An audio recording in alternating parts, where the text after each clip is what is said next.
கருப்பு ஆடு பிடிபட்டது, சாட்டையை சுழற்றும் எடப்பாடி. திமுக அமைச்சருடன் அதிமுக மாவட்ட செயலாளர் அண்டர் டீலிங். நடந்து முடிந்த சட்டசபை தேர்தல் முன்பு எப்போதும் இல்லாத வகையில் கடும் போட்டியை கொடுத்திருக்கிறது. இதற்கு காரணம் விஜய் என்கிற புதிய வரவுதான். விஜய் தலைமையிலான தமிழக வெற்றிக் கழகம் இந்த தேர்தலில் கணிசமான வாக்குகளை பெறும் என கணிக்கப்பட்டாலும், யாருடைய வாக்குகளை, அதாவது திமுக அதிமுக ஆகிய இரண்டு கட்சிகளில் யாருடைய வாக்குகளை விஜய் பிரிக்கிறார் என்பதை பொறுத்தே அடுத்து யார் ஆட்சி அமைக்க போகிறார் என்பதை உறுதி செய்ய முடியும். அந்த வகையில் விஜயின் வாக்கு பிரிவுதான் 2026 தேர்தல் முடிவு என்பது தெள்ளத் தெளிவாக உள்ளது. இந்த நிலையில் மீண்டும் ஆட்சியை பிடிக்க திமுக மிக தீவிரமாக களமிறங்கி இருக்கும். அதே வேளையில் அதிமுக இம்முறை ஆட்சியை பிடித்தே தீர வேண்டும் என்பதில் களமிறங்கியது. இதற்கிடையில் திமுக அதிமுக இடையிலான அண்டர் டீலிங் குறித்த ரிப்போர்ட் தேர்தலுக்கு 3 நாட்களுக்கு முன்பு எடப்பாடி கைக்கு சென்றிருக்கிறது. அதில் பெரும்பாலான இடங்களில் அதிமுகவினர் திமுக அமைச்சர்களிடம் சமரசம் இல்லாமல் வேலை செய்து வந்தனர். ஆனால் 1-2 இடங்களில் திமுக அமைச்சருடன் கள்ள தொடர்பு ஏற்படுத்தி கொண்ட அதிமுக மாவட்ட செயலாளர்கள் திமுக அமைச்சர் வெற்றி பெறுவதற்காக மறைமுகமாக வேலை செய்த தகவல் எடப்பாடி பழனிசாமிக்கு ரிப்போர்ட்டாக சென்றிருக்கிறது.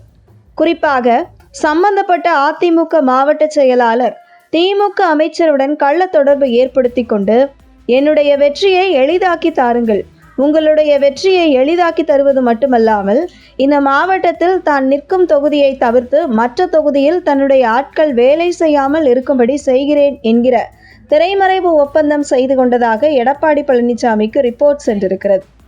ஆனால் திமுக எதிராக உணர்வுபூர்வமாக வேலை செய்யும் அதே தொகுதியில் இருக்கும் அதிமுகவினர் இது தொடர்பான புகாரை அதிமுக தலைமையின் கவனத்திற்கு எடுத்துச் சென்றிருக்கிறார்கள்.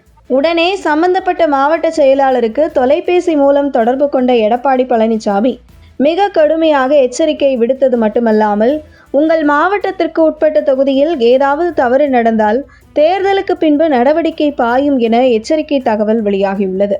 இந்த நிலையில் இதுபோன்று திமுக அமைச்சர்களுடன் கள்ள தொடர்பில் இருக்கும் அதிமுக மாவட்ட செயலாளர்கள் மீது ஜெயலலிதா பாணியில் தண்டனை கொடுக்க வேண்டும் என்பதே அந்த சம்பந்தப்பட்ட மாவட்டத்தில் இருக்கும் அதிமுகவினரின் கோரிக்கையாக இருக்கிறது. அதாவது ஜெயலலிதா இருக்கும் வரை திமுகவினருடன் கள்ள தொடர்பில் அதிமுக மாவட்ட செயலாளர் இருப்பது கண்டுபிடிக்கப்பட்டால் சம்பந்தப்பட்ட அந்த அதிமுக மாவட்ட செயலாளரை அவர் கள்ள தொடர்பில் இருக்கும் திமுக அமைச்சருக்கு எதிராக தேர்தலில் போட்டியிட வைத்து அவரை வெற்றி பெற்று வந்தால் உனக்கு அரசியல் வாழ்க்கை, அல்லது இதோடு நீ காலி என்பதுதான் ஜெயலலிதாவின் முடிவாக இருக்கும். குறிப்பாக அதிமுகவினர் திமுகவினரிடம் ஏதாவது விசேஷங்களில் சந்தித்தால் கூட சம்பந்தப்பட்ட அதிமுகவினர் பதவியை ஜெயலலிதா பறித்து விடுவார் என்கிற பயம் அப்போது அதிமுகவினருக்கு இருந்து வந்தது. அதே போன்ற அதிரடியை எடப்பாடி பழனிசாமி கையில் எடுத்து திமுக அமைச்சருடன் கள்ள தொடர்பில் இருக்கும் சம்பந்தப்பட்ட அந்த அதிமுக மாவட்ட செயலாளர் மீது நடவடிக்கை எடுக்க வேண்டும் என்பதே அதிமுகவினரின் கோரிக்கையாக உள்ளது.